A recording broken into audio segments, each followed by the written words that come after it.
दोस्तों कल्पना कीजिए, लखनऊ के सबसे महंगे इलाके में एक भव्य बंगला, अरबपति का घर, और उसी घर में पुलिस वाले एक नीला ड्रम बाहर निकाल रहे हैं। उस ड्रम के अंदर उसी अरबपति की मृतदेह है जो टुकड़ों में बटी हुई है। और ये सब किया उनके अपने 21 साल के बेटे ने। दोस्तों 9 साल पहले माँ का निधन हो चुका था।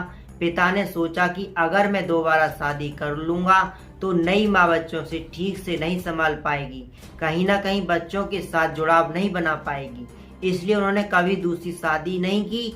उनके पास 19 पैथोलॉजी लैब थी, 2 शराब के ठेके थे और कई दूसरे व्यवसाय थे।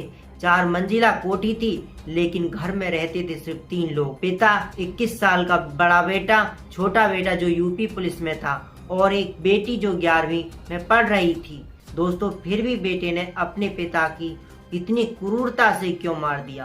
पहले लाइसेंसी बंदूक से गोली मारी, फिर शरीर को हिस्सों को बांट दिया और मृतदेह को ड्रम में रखकर अपने ही घर में छिपा दिया। देखिए सीढ़ी से उतरता हुआ वही लड़का है और यह वही नीला ड्रम है जिसमें उसने अपने पिता के रखा था।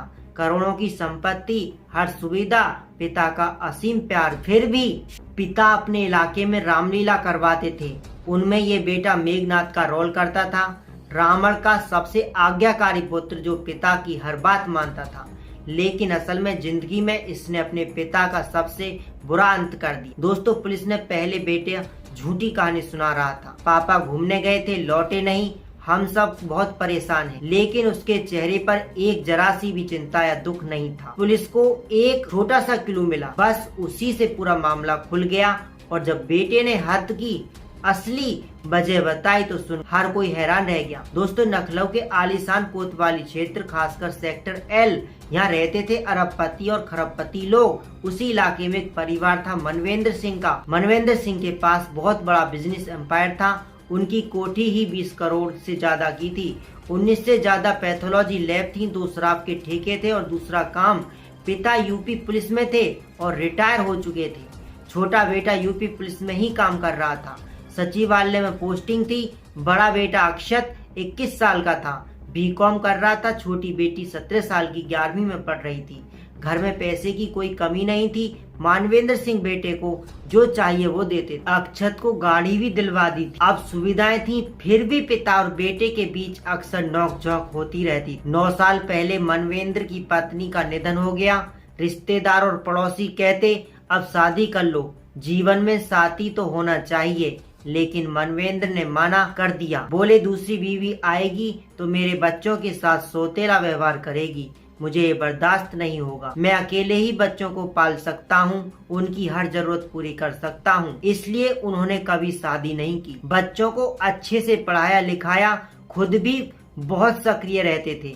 इलाके में हर किसी से बात करते, समय समय पर प्रोग्राम कराते। उनके पास पैसे की कोई कमी नहीं थी। वे अपने घर के सामने वाली गार्डन में रामलीला भी करवाते। उसमें अक्षत मेघनाथ बनता था। सब कहते थे ये तो असली मेघनाथ है, पिता का आज्ञाकारी पुत्र, पिता से बहुत लगाव और प्यार। लेकिन एक दिन अक्षत घर छोड़कर भाग गया। 6 पन्नों का नोट छोड़ गया। लिखा था पापा मुझे MBBS पढ़ने के लिए मजबूर कर रहे हैं, मैं डॉक्टर नहीं बनना चाहता, मुझे पढ़ाई नहीं करनी है, मुझे बिजनेस करना है। पिता और बेटे के बीच इस बात पर बार बार बहस होती है। सोचा कि पुलिस फाइल बंद कर देगी, लेकिन यूपी पुलिस ने केस को बहुत गंभीरता से लिया। कमिश्नर ने खुद बताया कि अक्षत पिता की बातों से परेशान था। पिता चाहते थे कि वो पढ़ाई करे, डॉक्टर बने, लेकिन अक्षत बार बार कहता पैथोलॉजी बंद करो, हम रेस्टोरेंट और बार चलाएंगे। पिता नहीं मानते, कहते हैं अपना बिजनेस करो, मेरे बिजनेस में हाथ मत डालना। इसी दोनों के बीच तेज बहस हुई। अक्षत ने पिता को राइफल से सिर के पीछे गोली मार दी। मौके पर ही मौत हो गई। पार्ट नदी के किनारे फेंक दिए गए और बचा हुआ हिस्सा घर में ड्रम में चादर लपेट कर रख दिया। आस पड़ोस के लोग आज भी इस घटना से सदमे में हैं। दोस्तों पैसा, प्रॉपर्टी, प्यार सब कुछ था, फिर भी एक छोटी सी जिद ने पूरे परिवार को बर्बाद कर दिया। क्या लगता है कि आपको असली वजह सिर्फ बिजनेस की थी या कुछ और भी? कमेंट में जरूर बताइएगा। दोस्तों हमारा ये घटना सुनाना और किसी का दिल दुखाना नहीं और किसी को परेशान करना नहीं।